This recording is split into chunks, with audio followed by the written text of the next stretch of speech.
Hi, it's Mrs. Grimaldi. I'm here for one of our first chapter Friday readings, and this week I am reading one of our new fantasy books.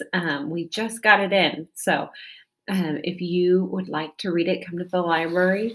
Make sure you're looking for our purple label in our library. That is how you know it is fantasy. And it is by Marie Lu. She is the author of Legend and Warcross. So if you are a fantasy reader and you have read one of those books, you will recognize this author's name. This book is called The Kingdom of Back. It's a really good book and a really great author. So I know that you will love this book because she writes great stuff. So I'm going to read you the first chapter of this book. Oh, and before I begin, I love books that have really great, maps at the beginning to show you kind of where the characters are going. And this one has a really cool family tree. So that is in there as well. A little special surprise when you're reading. Okay, this is the prologue or the first chapter, if you will.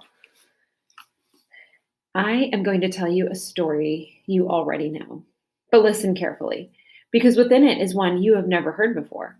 The story you know is about a boy named Wolfgang Amadeus Mozart. You recognize his name. Even if you do not, you know him well because you've heard his music all your life.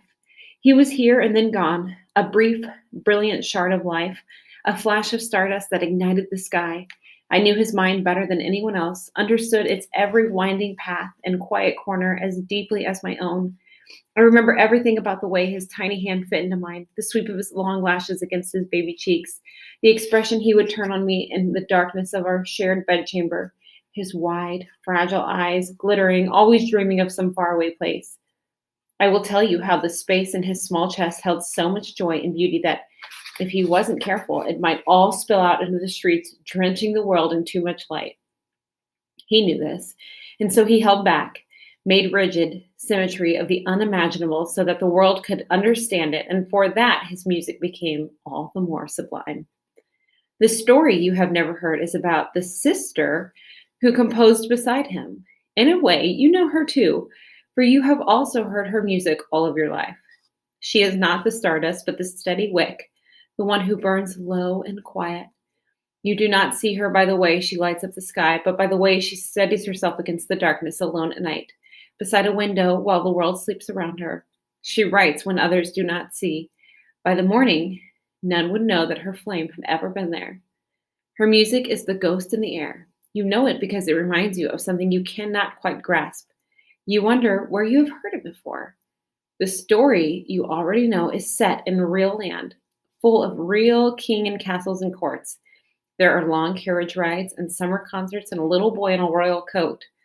The story you have never heard is set in a dream of fog and stars, fairy princelings and queens of the night. It is about the kingdom of Back and the girl who found it. I am the sister, the other Mozart, and her story is mine. So this is the story of Mozart's sister and how she was a composer who wanted to be just as good as her brother, and the sacrifices that she took to be just as good as him. So this is a very good book, and I hope that you will come check it out. Thank you.